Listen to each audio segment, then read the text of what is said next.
Palabra el asambleísta Fernando Bustamante.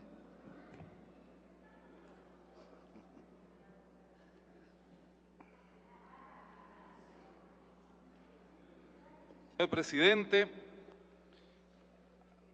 estimados asambleístas, estimadas asambleístas,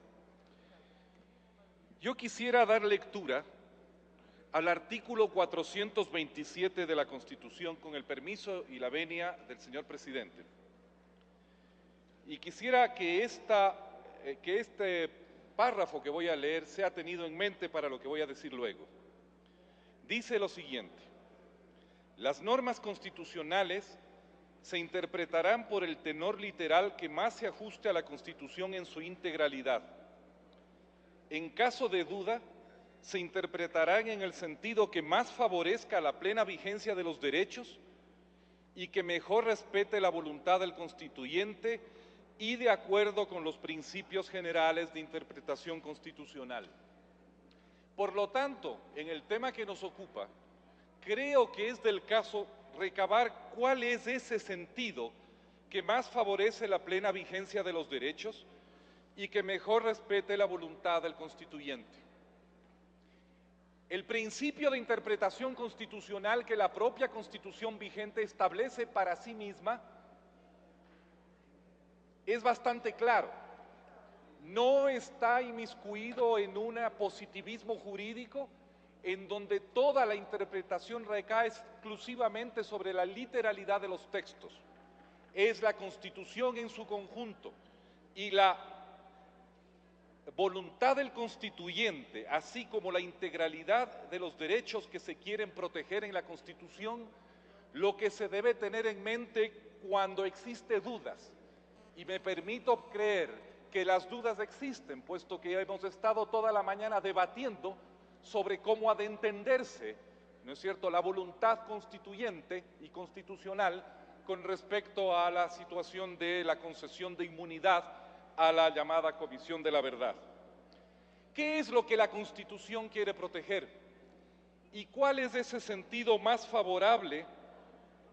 que el segundo párrafo del artículo 424, y me excuso de leerlo porque ya ha sido leído más temprano esta mañana, quieren proteger? Es los derechos fundamentales de la persona humana, entre los cuales el derecho a la vida, el derecho al debido proceso, el derecho a la integridad personal. Es difícil imaginar que existan derechos más importantes y sagrados que esos derechos que toda la Constitución vigente procura proteger y precautela de tal manera que en lo que he leído y en otros artículos se remite incluso a la legislación internacional. Más allá de la recomendación que ha sido traída con creo que no hay duda ninguna de que el conjunto del derecho internacional humanitario y de la legislación internacional sobre los derechos humanos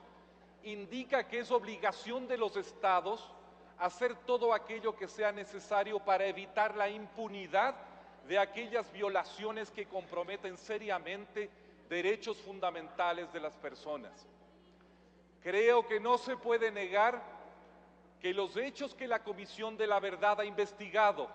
no solo en el gobierno del ingeniero León Febres Cordero entre los años 84 y 88, sino en gobiernos sucesivos, incluyendo el gobierno actual,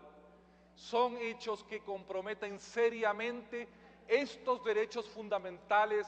que la Constitución protege y busca proteger, así como también ese derecho internacional que, recuerden, tenemos que acoger en su versión más fuerte y favorable a la vigencia de esos derechos, de tal manera que si incluso hubiera defecto de protección en nuestra Constitución, eso debiera ser suplido por el recurso a mandamientos internacionales aún más favorables.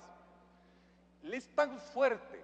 la necesidad jurídica, ética y política de proteger la vida, la integridad y los derechos fundamentales de la persona humana,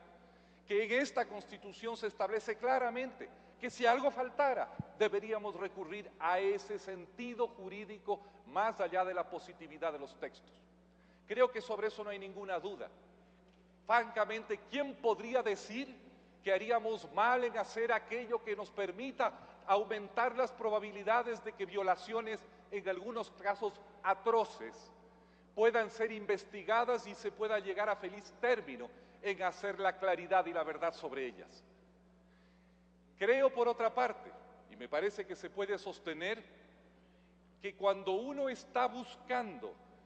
que la verdad prime, es necesario y también es un imperativo de nuestra Constitución y del derecho internacional humanitario que los testigos y víctimas deben ser protegidos, tanto porque sus vidas resultan preciosas, como por cuanto debe protegerse la posibilidad de que revelen esa verdad que conocen de primera mano. Quisiera sostener la tesis de que la Comisión de la Verdad debe ser tratada como si fueran víctimas y testigos. ¿Y por qué lo digo? Lo digo en primer lugar porque la mayor parte de las personas